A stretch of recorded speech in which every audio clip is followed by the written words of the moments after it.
ಅಂತ ರಾಮೇಗೌಡ ಮಗ ತೇಜೂರು ನಮ್ಮ ಜಮೀನಲ್ಲಿ ಚಂದ್ರು ಅವರು ಜಯಲಕ್ಷ್ಮಿ ಅವ್ರ ಜೊತೆ ಓಮಾಚಾರ್ಯ ಜಮೀನು ವಿಚಾರಗೋಸ್ಕರವ ಗಲಾಟೆ ಆಗಿತ್ತು. ಗಲಾಟೆ ಆಗಿ ನಾನು ಸ್ಟೇಷನ್ಗೆಲ್ಲ ಕಂಪ್ಲೇಂಟ್ ಎಲ್ಲ ಕೊಟ್ಟಿದ್ದೆ. ಕಂಪ್ಲೇಂಟ್ ಕೊಟ್ಟೆಲ್ಲ ಇದು ಮಾಡಿದ್ರು. ಜಮೀನು ದಾಖಲಾತಿ ಅವರಲ್ಲಿ ಏನಿರಲಿಲ್ಲ. ಅವ್ರ ಹೆಸರಲ್ಲಿ ಯಾವುದೇ RTC ಆಗ್ಬೋದು, ಕೈಪತ್ರ ಆಗ್ಬೋದು, ಯಾವುದೇ ರೀತಿಯ ಜಮೀನು ಸಂಬಂಧಪಟ್ಟ ದಾಖಲಾತಿಗಳೇನಿರಲಿಲ್ಲ. ಅದಕ್ಕೋಸ್ಕರ ಇಲ್ಲಿ ಸ್ಟೇಷನಲ್ಲಿ ಕೇಳಿ ಹೇಳಿ ಇದು ಮಾಡಿದರು. ಆಮೇಲೆ ಏನು ಮಾಡಿದ್ರು, ಇವರು ಇದು ಯಾವುದು ದಾಖಲಾತಿ ಇಲ್ಲದ್ರೆ ನಾವು ಫೇಲ್ ಆಯ್ತೀವಿ ಅಂತಂದು ಹೋಗಿಬಿಟ್ಟು ಜಯಲಕ್ಷ್ಮಿ ಅವ್ರ ಕೈಲಿ ಜಮೀನು ಹತ್ರ ಹೋಗಿ ಹೋಮಾಚಾರ ಮಾಡಿಸಿದ್ದಾರೆ.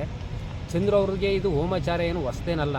ಇವ್ರ ಹಿಂದೆ ಸುಮಾರು ಈ ರೀತಿ ಎಲ್ಲ ಮಾಡಿ ಮಟ್ಟಿ ಅವರಿಗೆಲ್ಲ ಅನುಭವ ಆಗಿ ಈಗ ನಮ್ಮ ಮೇಲೆ ಈ ರೀತಿ ಹೋಮಾಚಾರ ಸ್ಟಾರ್ಟ್ ಮಾಡಿದ್ದಾರೆ. ಇದ್ರ ಬಗ್ಗೆ ಪರಿಶೀಲನೆ ಮಾಡಿ ಯಾರ್ಯಾರು ನೋಡ್ತೀರಿ, ಲೈವಲ್ಲಿ ಆಗ್ಬೋದು, ಇನ್ನೊಂದರಲ್ಲಾಗ್ಬೋದು, ನೋಡಿದರು ಇದ್ರ ಬಗ್ಗೆ ಯಾವ ರೀತಿ ಇದು ಮಾಡ್ತೀರಿ ಇದು ಮಾಡಿ.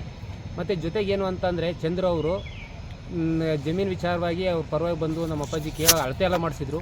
ಅಳತೆ ಮಾಡಿಸಿದಾಗ ನಮ್ಮ ಅಪ್ಪಾಜಿ ಯಾಕೋ ಈ ಥರ ಮಾಡಿ ಇದು ಮಾಡ್ತಿದ್ದೀಯಾ, ನಮಗೆ ಕಿರಿಕ್ ಮಾಡ್ತಿದ್ದೀಯ ಅಂತ ಕೇಳಿದ್ಕೆ ನಮ್ಮ ಅಪ್ಪಾಜಿಯ ಕತ್ತಿನ ಪಟ್ಟಿ ಹಿಡಿದು ಹೊಡೆದು ಕನ್ನಡಕ್ಕೆಲ್ಲ ಮುರಿದಾಕಿ ಮಾಡಿದ್ರು. ಆಮೇಲೆ ನಮ್ಮ ನಾದಿನಿ ಹೋಗಿ ನಮ್ಮ ಅಪ್ಪಾಜಿ ಕಾಪಾಡಕ್ಕೆ ಹೋಗಿ ನಮ್ಮ ಅಪ್ಪಾಜಿ ಹೊಡೆದವ್ರೆ. ಅದು ಕೂಡ ಸ್ಟೇಷನಲ್ಲಿ MSc ಆಗಿದೆ. ರೀತಿ ಸಂಬಂಧ ಏನೈತೆ ನಾವು ನೋಡಿದರೆ ಕುರುಬಗೌಡಗಳು ನಾವು ಸಂಬಂಧಿಕರು. ಚಂದ್ರಣ್ಣ ನೋಡಿದ್ರೆ ನಮ್ಮ ಒಕ್ಲಿಗೌಡ. ಅದೇ ರೀತಿ ಏನಾರ ಬೇರೆಯವರಾದ್ರೆ ಇನ್ಯಾರು ನಮ್ಮ ಊರಲ್ಲಿ ಗೌಡಗಳಿಲ್ವಾ? ಅವು ಬಂದು ಬೇರೆಯವ್ರಿಗೆ ಕೇಳ್ಬೋದಲ್ಲ. ಜಯಲಕ್ಷ್ಮಿ ಅವರು ಅನ್ಯಾಯ ಮಾಡ್ತಿದ್ರೆ ಬೇರೆಯಲ್ಲಿ ಅಕ್ಕಪಕ್ಕದವ್ರು ಬಂದು ಯಾಕೆ ಏನು ಅಂತ ಕೇಳ್ಬೋದು.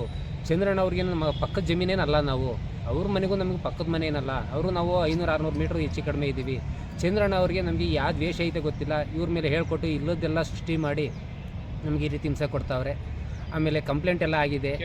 ಇವಾಗ ಏನು ಜಮೀನು ನಮ್ಮದು ಅಂತ ಅವರು ಅಲ್ಲಿ ಇಲ್ಲಿ ಪೇಪರಲ್ಲಿ ಇದು ಮಾಡ್ತಾವ್ರೋ, ಯಾವುದೇ ಕಾರಣಕ್ಕಾದರೂ ಅದು ಯಾವುದೇ ಕಾರಣದಲ್ಲೂ ಅದು ಜಮೀನಿಗೆ ತಕ್ಕ ದಾಖಲಾತಿಗಳು ಯಾವುದಾದ್ರೂ ಯಾವುದೂ ಇಲ್ಲ.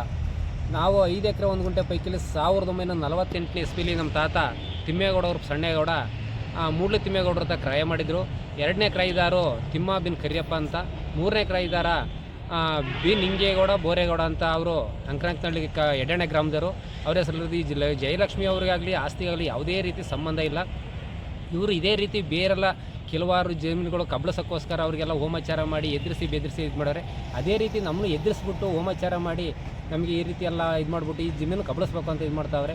ನಮಗೆ ಅಧಿಕಾರಿಗಳು ಆದಷ್ಟು ಇದು ಮಾಡಿಬಿಟ್ಟು ನಮ್ಮ ದಾಖಲಾತಿಗಳ ಪ್ರಕಾರ ಕರೆದು ಪರಿಶೀಲನೆ ಮಾಡಿ ನಮಗೆ ಯಾವುದೇ ರೀತಿಯ ತೊಂದರೆ ಕೊಡ್ದಂಗೆ ಅವರು ತಪ್ಪಿರೋಸ್ತರು ಯಾರೇ ಇರ್ತಾರೆ ಅವ್ರ ಬಗ್ಗೆ ಕ್ರಮ ತಗೊಂಡು ನಮಗೆ ನ್ಯಾಯ ಒದಗಿಸ್ಕೊಡ್ಬೇಕು ಅನ್ನೋ ತಮ್ಮಲ್ಲಿ ಕೈ ಮುಗಿದು ಬೇಳ್ಕೈತೀವಿ.